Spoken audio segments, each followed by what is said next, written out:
Ini video lanjutan tentang sesaji. Sebenarnya mau 100 sesi juga belum tentu selesai membahas ini.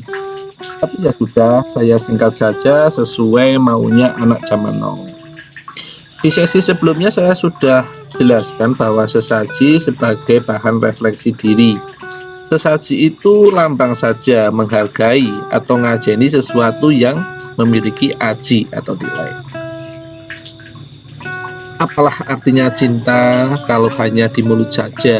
Sesekali kamu beri kekasihmu bunga sebagai tanda keseriusan bahwa dia istimewa. Bunga itu sekedar lambang. Sama ketika Anda bilang ke pujaan hatimu, "Dik, aku beri kamu bunga. Ketika aku ingat dirimu selalu membuat hatiku berbunga-bunga. Tapi aku tidak mau egois, Dik. Aku berharap kehadiranku menjadi taman yang selalu menumbuhkan bunga-bunga di hatimu. Bunga ini indah, begitu juga hidupku begitu indah ketika bersamamu. Percayalah, Dik, kehadiranku akan menciptakan keindahan dalam hidupmu." Dan seterusnya. Silahkan bebas sesuai perspektif masing-masing. Bunga yang kamu beri itu melambangkan apa? Dan kamu memberi bunga bukan berarti cintamu seharga bunga yang 50 ribuan itu, tetapi merupakan upaya memberi aji atau nilai kepada kekasihmu.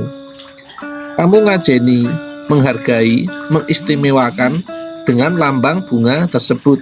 Dan yang paling penting, kamu akan berusaha membuktikan dari lambang itu ketika mengarungi kehidupan bersama.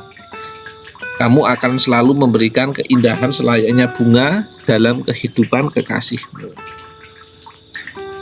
Begitu juga sesaji. Sesaji itu bisa sebagai lambang terhadap sesuatu yang memiliki aji, bernilai tinggi. Sesaji atau sesajen itu dasarnya, kata dasarnya aji. Jadi sesajen itu ya ngajeni, menghargai. Sesuatu yang aji, berharga, bernilai tinggi, itu perlu disakralkan agar kita serius, tidak meremehkan. Makanya sesaji ada dalam acara pernikahan.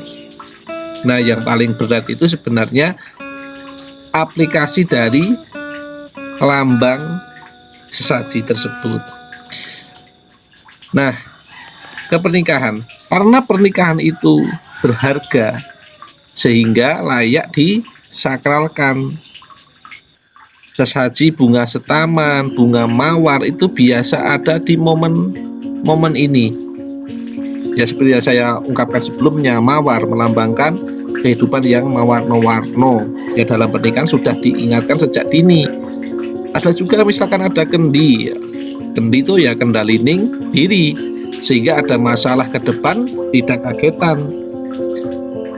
Dalam memakai lambang itu juga bebas, bisa berbeda-beda setiap orang, setiap daerah. Tetapi ya biasanya sudah ada paugeran dari leluhur masing-masing. Sesaji itu bukan ibadah, jadi tidak ada kewajiban. Mau setiap hari bikin silahkan, seminggu sekali ya silahkan, setahun sekali ya silahkan, atau hanya pas momen-momen penting tertentu, misal rumah baru jadi, baru mau ditempati, pas nikahan, pas wetonmu atau hari lahirmu, atau hanya 1 tahun sekali pas tahun baru suro ya silahkan. Nah, waktu seseorang menyiapkan sesaji, orang tersebut jadi ingat kebiasaan leluhurnya, apa-apa yang dipegang erat oleh leluhurnya. Kadang-kadang perlu tenaga dan waktu lebih dalam mencari maupun menyiapkan sesaji tersebut.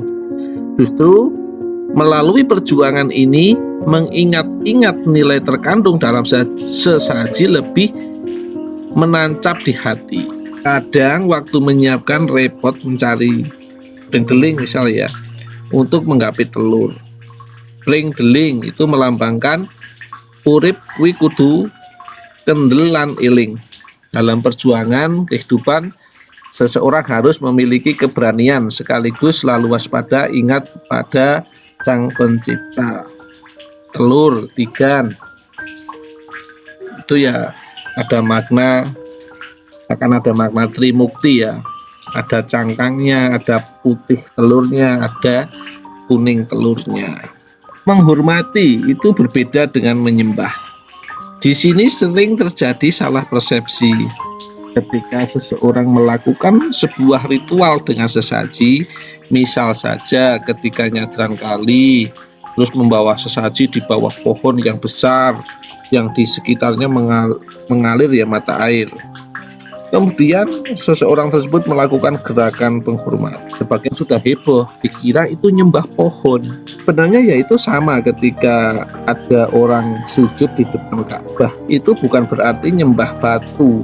Ketika orang Kristen berdoa di depan patung Yesus, itu bukan berarti menyembah patung.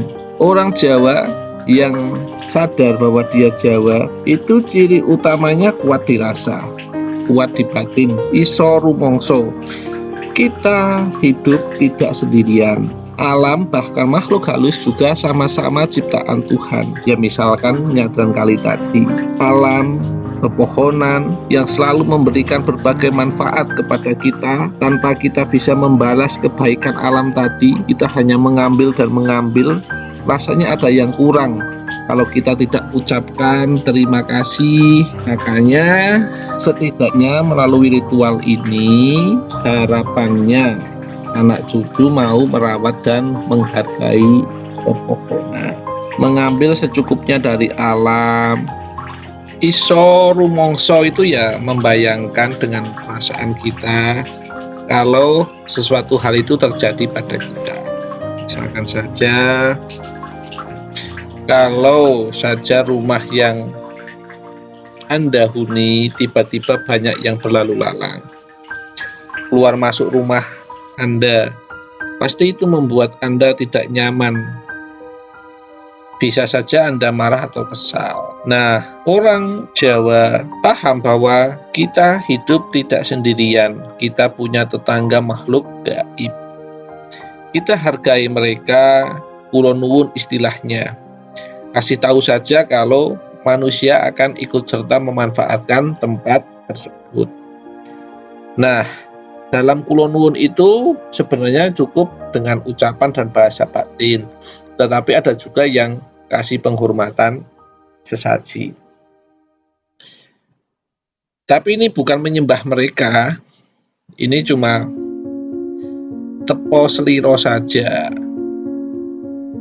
Apakah posisi mereka lebih tinggi? Ya tidak juga begitu. Tapi yang pasti tidak boleh iso rumongso ya. Ojo rumongso iso.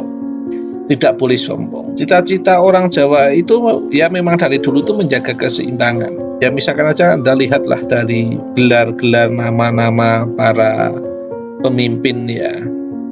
Misalkan aja Sultan Agung Hanyokro Kusumo. Kusumo seluruh kemanusiaan. Itu menjadi seluruh kemanusiaan seluruh dunia ya. Jaga Hamengku Buwono yang memangku dunia. Paku Buwono, pakunya dunia. Paku bumi. Lebih awal lagi ya, misalkan ke masa yang lebih silam lagi. Samarat Tungga. Rat artinya dunia, menjadi tonggaknya dunia. Tribuana Tungga Dewi. Tribuana, 3 jagat. Seorang dewi yang menjadi tonggaknya 3 jagat. Nah, itulah gambaran ya sedikit tentang leluhur Jawa dan kenapa ada sesaji. Terima kasih.